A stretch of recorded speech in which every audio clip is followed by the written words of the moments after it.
جیسے وہ وقت گزر گیا ویسے ہی اس وقت نے بھی گزر جانا ہے، اور تمہارا غم اتنا ہی عارضی ہے جتنی کہ یہ دنیا جس سے یہ ملا ہے، اور یہ تو اللہ کا وعدہ ہے کہ ہر مشکل کے ساتھ آسانی ہے، اس کے وعدوں سے سچا کوئی نہیں۔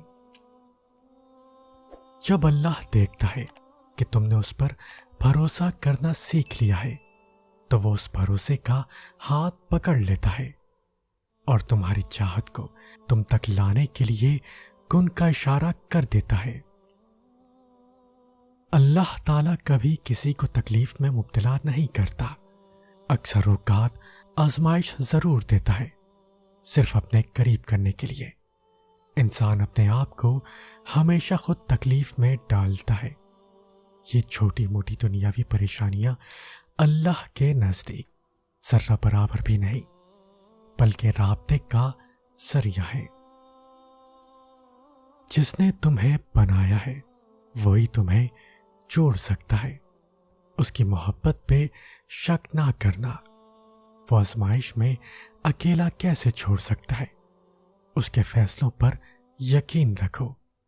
وہ تمہارا غلط کیسے سوچ سکتا ہے؟ اس کو تو تمہارا ایک آنسو بھی گوارا نہیں۔ وہ بھلا تمہارا دل کیسے توڑ سکتا ہے؟ محبت تو اس کی صفت ہے، وہ محبت والوں کو اکیلا کیسے چھوڑ سکتا ہے؟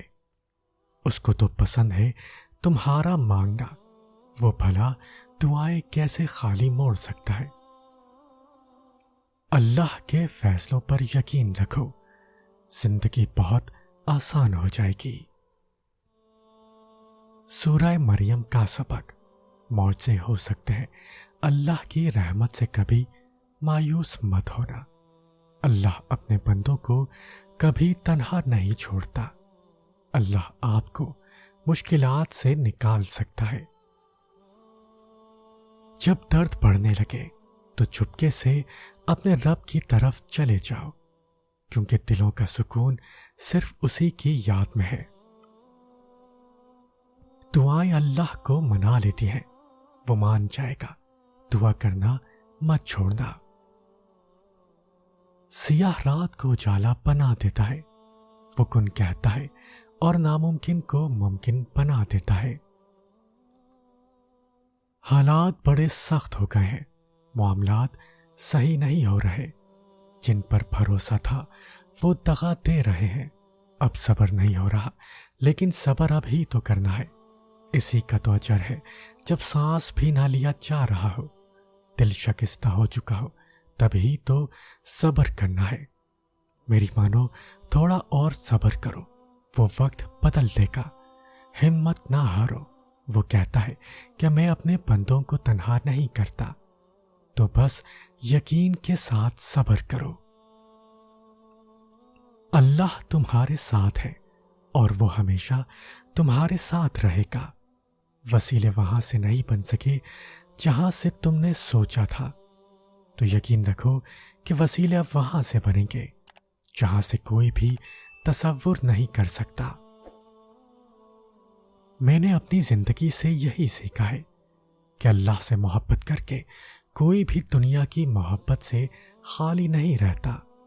وہ غنی کر دیا جاتا ہے، مالا مال کر دیا جاتا ہے، اس جہاں کی محبتوں سے بھی اور اس جہاں کی محبتوں سے بھی۔ اگر اللہ نے اپنے بندوں کو آزمائش کے دوران تنہا چھوڑنا ہوتا تو وہ بی بی ہاجرہ کو تپتے ہوئے ریگستان کے بیچ کیوں پانی پلاتا؟ میں کیوں ہو جاؤں مایوس؟ میرے پاس تو وہ اللہ ہے جس کے اشارے پہ پہاڑ پگھل سکتا ہے اور موم پتھر بن سکتا ہے۔ تمہاری مشکل چاہے آسمان جتنی بڑی کیوں نہ ہو، اگر تمہارا یقین اللہ پر ہے تو کوئی تمہیں ہرا نہیں سکتا۔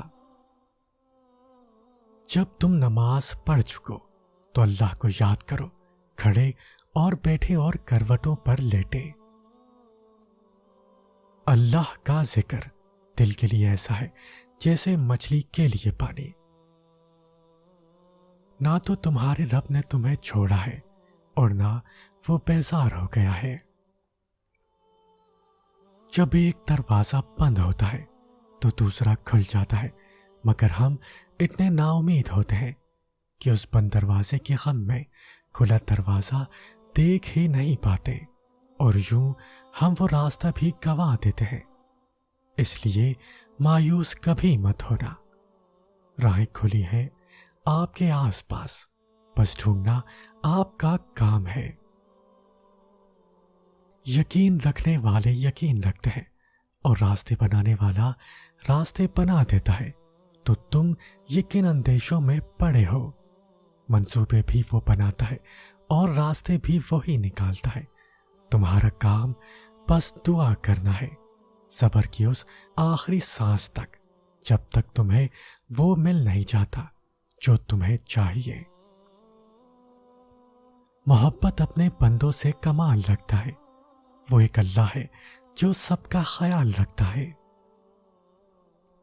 جب کوئی امید نہ ہو تب زیادہ یقین سے مانگو، کیونکہ معجزے اللہ کی شان ہے۔ تہجد وہ تمام معجزے کروا سکتی ہے جن کے متعلق دنیا والے کہتے ہیں ہم عام انسان ہیں، ہمارے لیے کہاں ہوں گے ایسے معجزے۔ وہ شاید بھول جاتے ہیں کہ وہ رب معجزے کرنے پر قادر ہے، اور وہ ہم عام انسانوں کا بھی رحمان رب ہے۔ اللہ تعالی سے تعلق اپنا اس بچے جیسا بناؤ جو رو رو کر اپنی ماں سے اپنی بات منوا ہی لیتا ہے، کیونکہ وہ اسے تڑپتا ہوا نہیں دیکھ سکتی۔ یہ زندگی کا دستور ہے، دکھ والی رات نیند نہیں آتی اور خوشی والی رات سویا نہیں جاتا۔ ہر دشواری کے بعد آسانی ہے، اور ہر کام کے لیے ایک وقت مقرر ہے۔ نصیب کا لکھا مل کر ہی رہتا ہے، کب کہاں اور کیسے یہ صرف اللہ ہی جانتا ہے۔ کیا یہ کافی نہیں کہ اللہ خود کہتا ہے ڈرو مت، میں تمہارے ساتھ ہوں، سب کچھ سن رہا اور دیکھ رہا ہوں۔ اللہ جن سے پیار کرتا ہے انہی کو مشکلات کے راستے میں ڈالتا ہے، تاکہ بعد میں انہیں آنسوؤں اور تڑپتے دل کا سکون بن سکے۔ یہ درد تمہارے لیے کچھ پیغام لاتے ہیں، یہ تکلیفیں تمہیں اہم باتیں سمجھاتی ہیں، یہ آزمائشیں تمہیں رب کی پہچان کرواتی ہیں۔ پھر تمہارے درد کی دوا اللہ بن جاتا ہے، پھر تمہارے تڑپتے دل کی شفا اللہ بن جاتا ہے۔ اللہ تو اپنے بندوں سے سب سے زیادہ محبت کرتا ہے، وہ تمہیں دکھی کیوں کرے گا؟ وہ تو بس تمہیں ان چیزوں سے دور رکھنا چاہتا ہے جو تمہارے لیے بہتر نہیں، اور وہ تو وہ ہے جو 70 ماؤں سے زیادہ محبت کرتا ہے۔ وہ تمہارا دکھ کیسے دیکھ لے گا؟ وہ تمہارا دکھ کیسے دیکھے گا؟ وہ تو تمہیں ناگہانی حادثوں سے بچا رہا ہے، اس کے اشاروں کو سمجھو۔ نبی اور پیغمبر تکلیفوں سے گزرے، لیکن وہ ان تکلیفوں میں ٹھہرے نہیں رہے، آگے بڑھ گئے۔ آگے بڑھ جانا افضل ہے، سفر جاری رکھنا عبادت ہے۔ دیکھنا اللہ تمہاری ایسی مدد کرے گا کہ تم خود بھی حیران رہ جاؤ گے۔ اللہ پاک کے ساتھ محبت کا رشتہ بناؤ، وہ تمہارے کام خود ہی کرتا جائے گا۔ یہ کٹھن وقت تو بس وقت ہی ہے، آزمائش جب اللہ نے دی ہے تو اس سے نکالے گا بھی وہی، تم بس اس پر یقین رکھنا۔ اگر اللہ کچھ محرومیوں کو ہماری ذات کا حصہ بناتا ہے تو بہت سی رحمتوں سے بھی ہمیں نوازتا ہے۔ اگر وہ کوئی داستان ادھوری چھوڑتا ہے تو بہت سے قصوں کو ان کے پرسکون اختتام تک بھی لاتا ہے۔ زندگی اسی کا نام ہے، کچھ مل گیا اور کسی کو کھو دیا۔ جو صبر نہیں کرتے وہ بے چینی میں مبتلا رہتے ہیں، اور جو صبر کر لیتے ہیں اللہ انہیں اپنی چاہت میں سکون دے دیتا ہے۔ تو پھر کیوں ظلم کر رہے ہو خود پر؟ اس کی چاہت کو اول رکھو گے تو وہ تمہارا ہر اختتام پرسکون بنا دے گا۔ تم واقف نہیں شاید، تمہارا رب سب کچھ کر سکتا ہے۔ اگر اللہ کہتا ہے مشکل کے ساتھ آسانی ہے، تو یقین رکھو اللہ کی کہی ہر بات میں حکمت چھپی ہوتی ہے، بس بندے کو صبر اور یقین کرنا ہوتا ہے۔ کبھی کبھار اللہ تم سے تمہاری سب سے پیاری چیز لے لیتا ہے، کیونکہ وہ جانتا ہے کہ اس چیز کا دور ہو جانا تمہیں اللہ سے قریب کر دے گا، اور ایسا اللہ انہی کے ساتھ کرتا ہے جو اسے پیارے ہوتے ہیں۔